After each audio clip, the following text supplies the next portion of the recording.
Merci, monsieur le député. La parole est à madame Élise Fagelès pour La République en marche.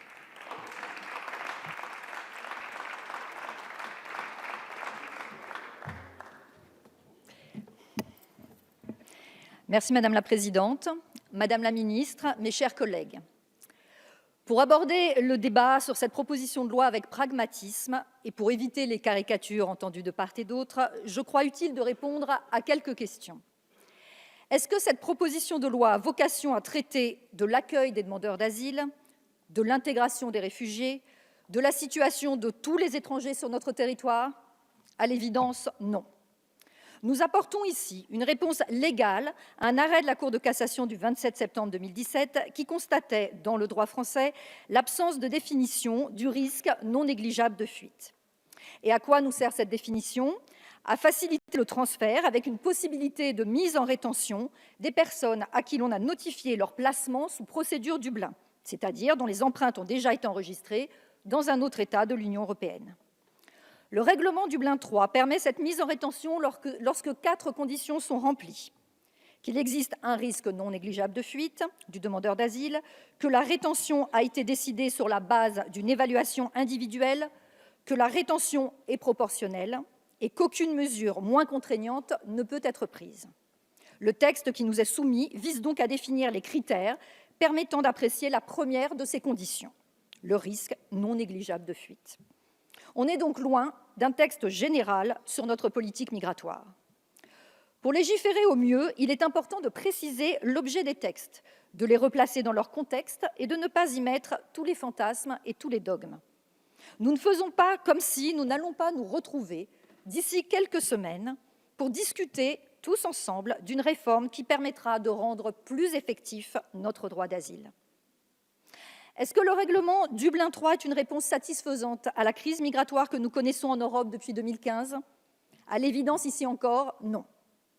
Le président de la République a dit lui-même dans son discours devant les préfets en septembre dernier, je le cite, « Il y a aujourd'hui 7 textes qui constituent le paquet asile. Je souhaite que nous puissions accélérer leurs discussions, leur redonner une véritable cohérence parce que notre réponse est aussi une réponse européenne. » Toutefois, aujourd'hui, c'est ce règlement qui régit le droit européen en matière d'asile et c'est le devoir de notre pays que de respecter ses engagements communautaires.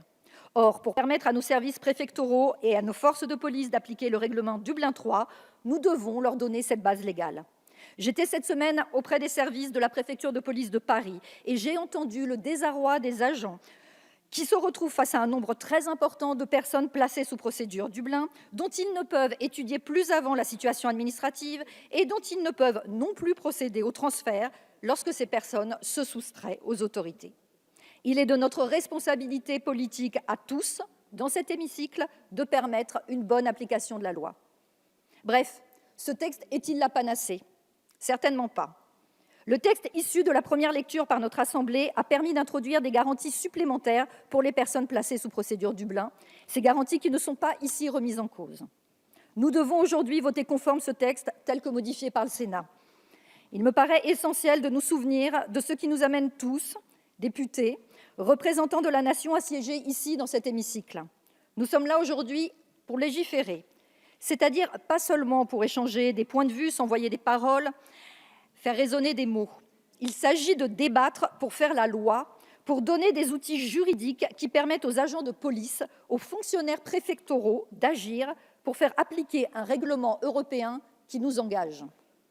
Oui, derrière les mots, il y a des gens, des agents, des riverains, des dublinés, comme on dit. Et rester dans un flou n'est dans l'intérêt de personne. Derrière les mots, il y a la loi, avec un grand L, celle qui doit être appliquée pour faire sens, pour ne pas perdre de sa substance, pour que l'ordre public ne soit pas chancelant, pour que la République s'exerce partout sur le territoire national.